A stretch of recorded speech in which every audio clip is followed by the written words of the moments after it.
kaibigan, kalyabi, mayroon ka bang problema? Sasakyan ng kotse, may problema sa makina. Tayo na kay makinistang pobre, susolusyonan, diagnostic ang kailangan. Makinistang pobre, isang magaling na mekaniko. Makinistang pobre, mayaman ang puso sa pagtulong. Mag-subscribe na kayo. Mag-subscribe kay Makinistang Pobre.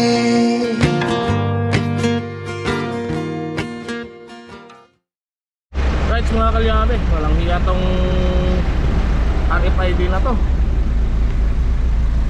Papasok tayo, nakalagay 170. Tapos pag nag-exit dito, 0.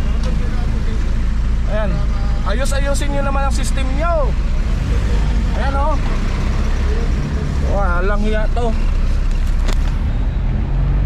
Alright mga kalyabe, so ito at yung pangalawang unit na po ito. So dahil sa may dati siyang condenser at sira din ang kanyang condenser na to, ay papalitan pa rin natin ito ng katulad ng ginawa natin sa isa. So alright, so babaklasin ko muna to mga kalyabe. At hindi ko muna siguro may papakita sa yung pagbaklas dahil nga sulo lang tayo. Right. Right mga kalyabe, so nakabit na ulit natin tong kanyang condenser. Ayan. So yung kanyang evaporator, ayan, kinakabit din natin to. Ayan. So magbabracket lang ako, magbracketing na lang ako dito mga kalyabe. So maglalagay po ako ng bracket dito. Gagawa ulit ako ng tawag dito, angular bar. So angular na naman ang gagamitin natin kasi dapat is medyo angat yan siya dyan para malagyan natin siya ng air duct. Ganyan siya dapat. So maya lang konti. Gagawa lang ako ng bracket. Alright mga kalyabe, so yan na, nakabit na naman natin tong kanyang evaporator. So mag-air duct na naman tayo nito, air duction. Saka tuloy-tuloy na yung pagkakabit nito. At tinantay lang din natin yung compressor. Bumili pa si bossing. Right. So mag-air duct muna ako. Alright mga kalyabe, so ito, naka-ready na yung mga air duct natin. So bukas na natin tumatapos. Ayan. So pangkakabit na lang yan bukas. Tanggalin ko muna tong kalson nito. At ayan. So may mga air duct na tayo, air duct hose na tayo. Air ducting na po tayo mga kalyabe. Pagkatapos niyan ay dire-diretso na po yung ating gawa. Sa labas na lang. At mag-harness wiring pa pala tayo. Harness wiring nito. Itong wires na to, ayusin pa natin.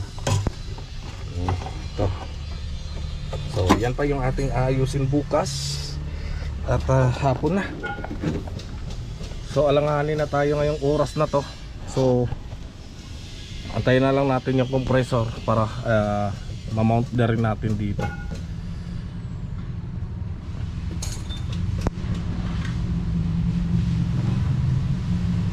Yan. So pangalawang truck na to mga kalyabe, pangalawang truck na. So walang uga po yan. Matibay po yung ating bracket niyan.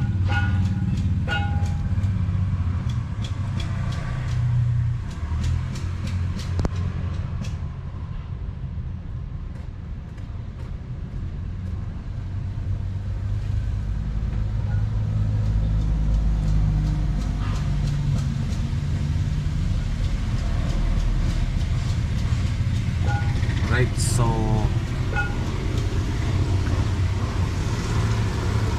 diyan lang muna ang ating gagawin. At bukas na naman. Bye bye. So mga kalyabe, so ito okay na tayong isa.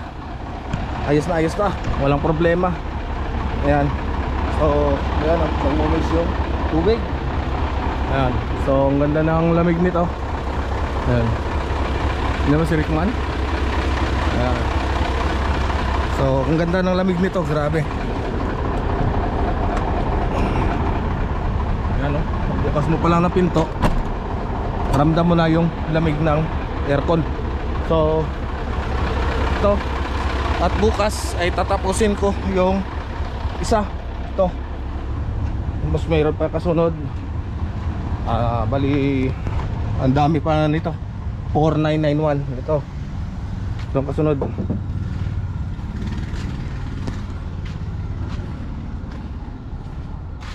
Ayan. Bye. Ano? Bukas na. Mamaya muna patayin, obserbahan mo muna yung maigi yung lamig ng aircon. Ayan si Gardo Versusa, nakita nyo?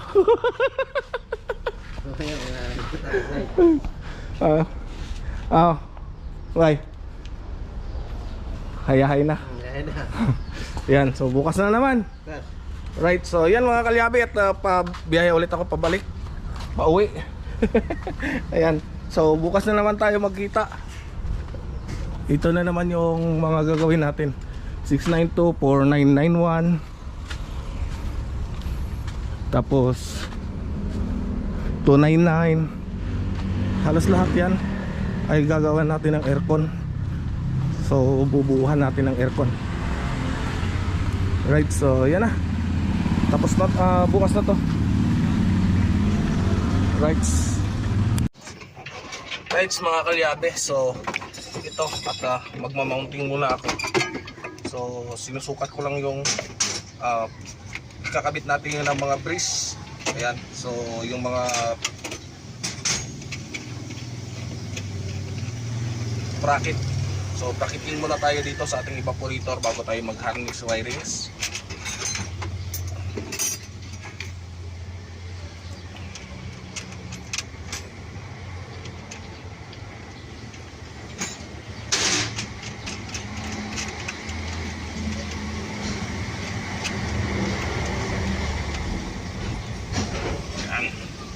So dito natin yan ilalagay mga kalyabe. So dito yan sa loob.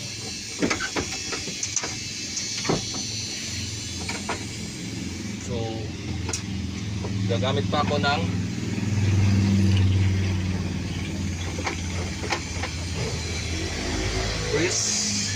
breezing.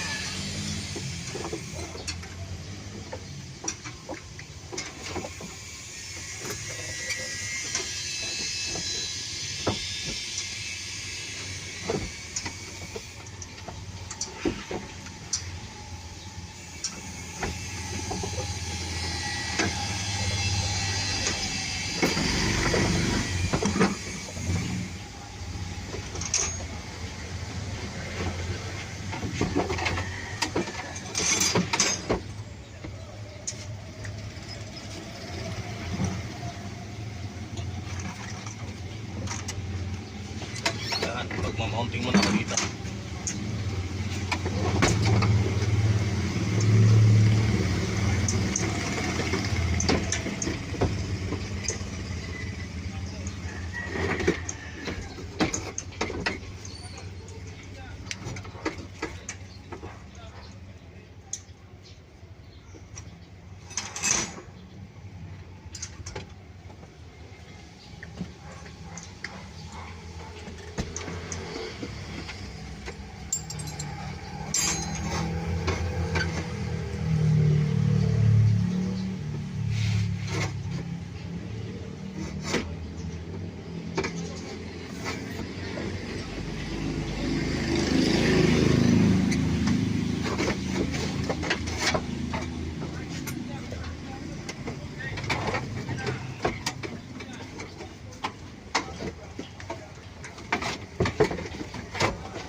Hanapan ko lang na magandang pwesto mga kalyabe.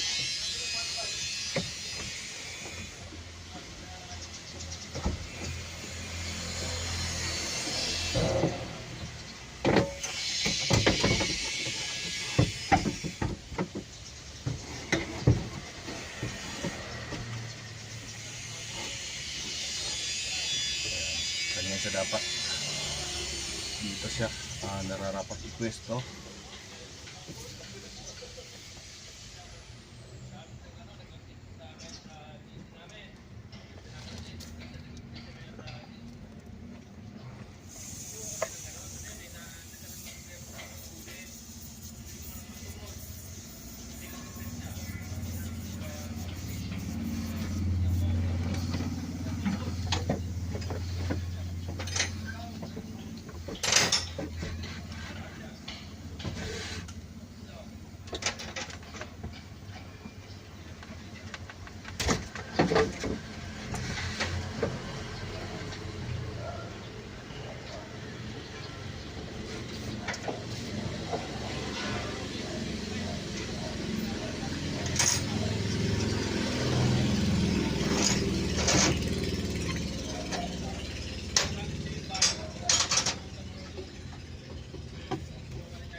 Sige po.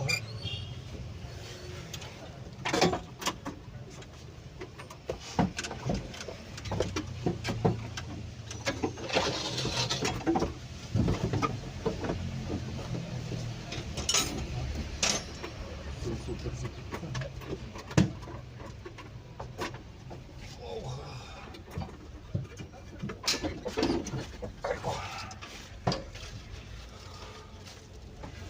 So, palastar lang natin ito na maayos. Plastada ko lang na maayos para hindi na ako mahirapan dun mamaya.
Okay.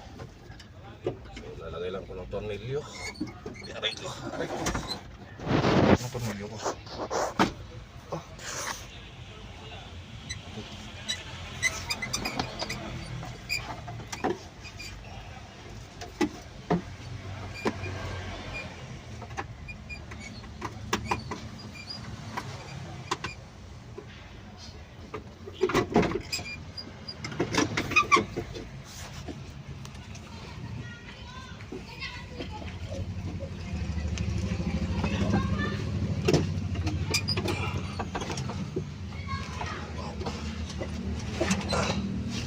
sikip mga kalyabe.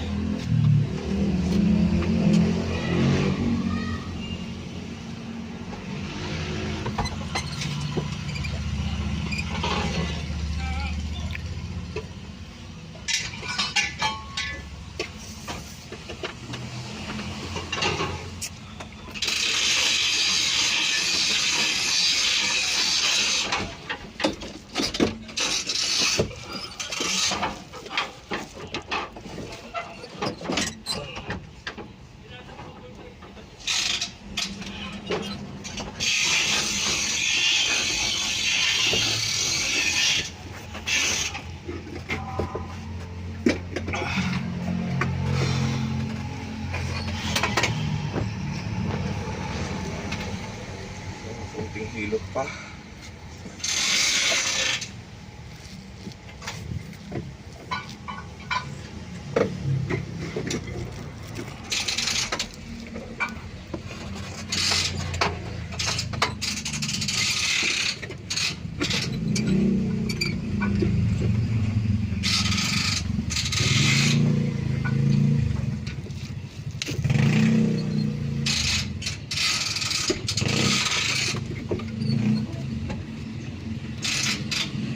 Ang kalaban ko rito medyo masikip.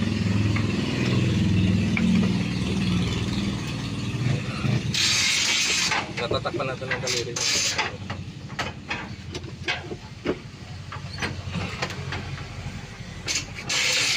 Ayan. So pakita natin dito. Ayan. So dyan kasi yan masyadong masikip. Ayan o.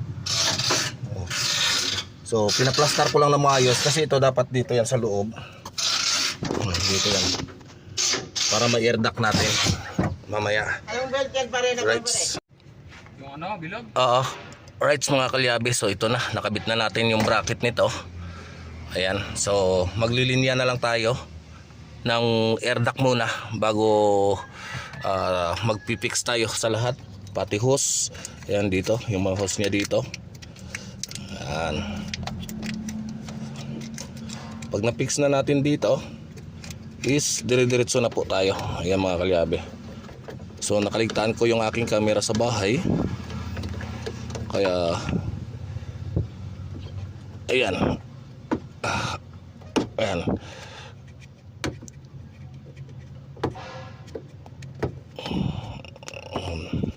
Tinanggal ko lang yan. Baka makaligtaan pa mamaya.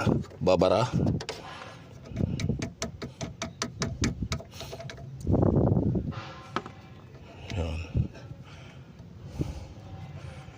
Kasi ito, tatakpan pa natin to ng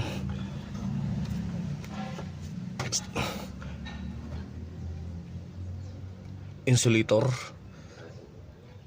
Tapos yung wire, magbabago pa ako ng wire nito. Magdudugtong pa ako dito. Ito. Right, so install tayo ng air duct. Air ducting muna tayo, air ducting. Ito. Okay na. So mag-i-air duct tayo para mamaya dire-diretso na. Ayan. So papakita ko na lang sa inyo mamaya ang pagkabit ng air duct nito mga kalyabe kasi masyadong masikip. Mahirapan tayo. Alright. Right mga kalyabe. So tapos na tayo mag-air duct. Ayan. Ito. Oops. Right, so tapos na yan mag-air duct mga kalyabe. At paplastar ko lang itong ng maayos dito. Yan.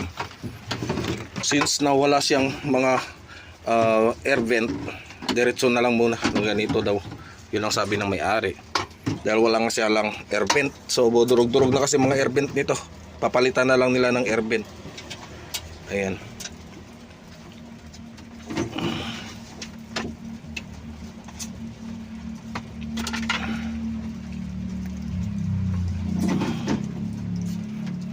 Kinakabit na lang. Right, so medyo mahirap kasi masikip. So hindi natin nakuha na ng video ng maayos. Tapos kasi dito mga kalyabe, itong air vent na to, ito yung magbubuga sa ng hangin dito sa atin sa upuan. Ayan. Alright, so update ko na lang ulit kayo mamaya. Alright, so ayan mga kalyabe, binabalik na lang para maayos na lahat. Ayan. Ops, angat mo muna. Ayan, sige. Ayan. Ayan, so ayos na to. At pipix mo lang namin to para doon na naman kami sa baba. So kakabit ko na lang yung compressor, linya ng compressor at saka ng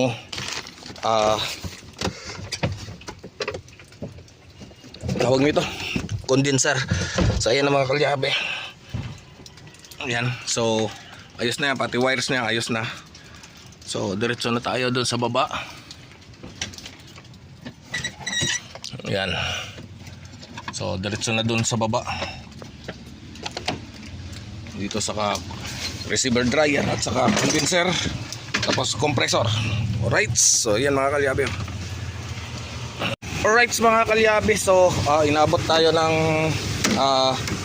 rush hour. Ayan, so bukas siguro to at mapapainal natin to bukas. Dalawang dalawang linya na lang matatapos na.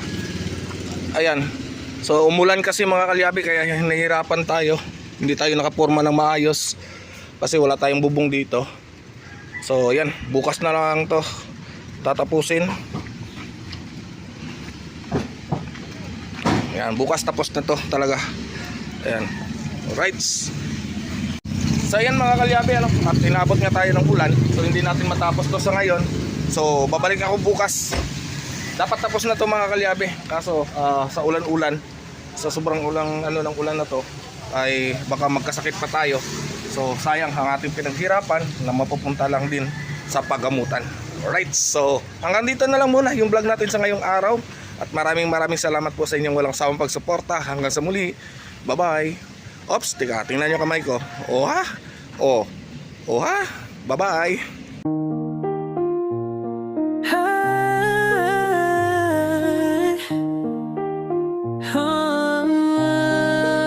Sa dagat ng buhay, aking sinisid. Ang lalim ng pangarap, aking tinitipid. Makinis ng pobre, mekanikong mangangisda. Sa bawat pag-ikot ng mundo, kumakayod pa rin ako sinta. Sa makina'y alipin, sa isda'y umaasa.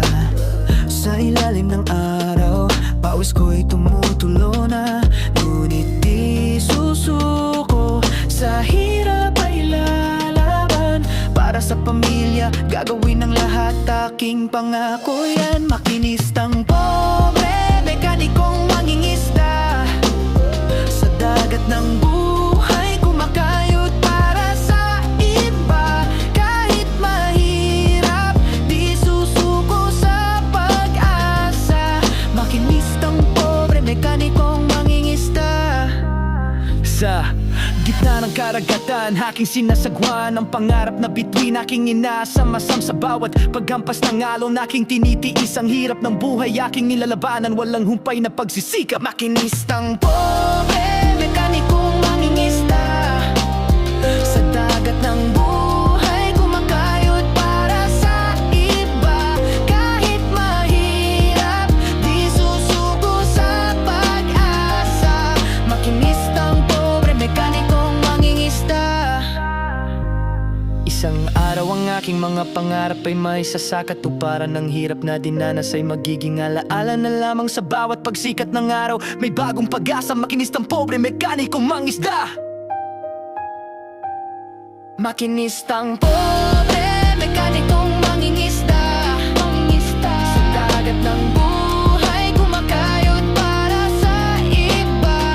Kahit mahirap, di susuko sa pag-asa. Makinistang pobre, mekanikong mangingisda.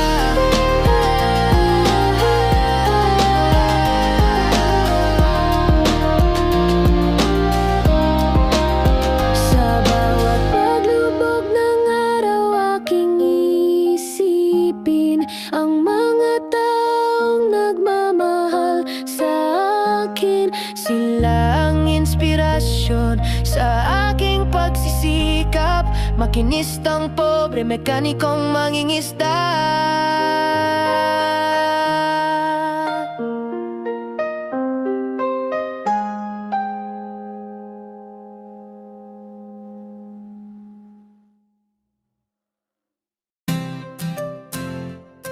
Yeah, yeah, ha-ha, yeah, yeah, Woganisang sa ilalim ng araw, pawis at grasa, kamay na marumi, puso'y dakila, makinistang pobre, laging handa tumulong sa iba. Kahit gipit siya, motorsiklo'y umuubo, sasakyan ay naghihingalo. Siya ang takbuhan, ang sandigan ng tao gamit ay luma. Ngunit ang galing ay totoo, sa bawat pihit problema'y nabubura mo. Makinistang pobre, may pusong ginto, sa kalyo mong kamay nakikita ko ang tibay ng loob, ang sipag at husay. Kahit mahirap, ika'y tunay na bayani.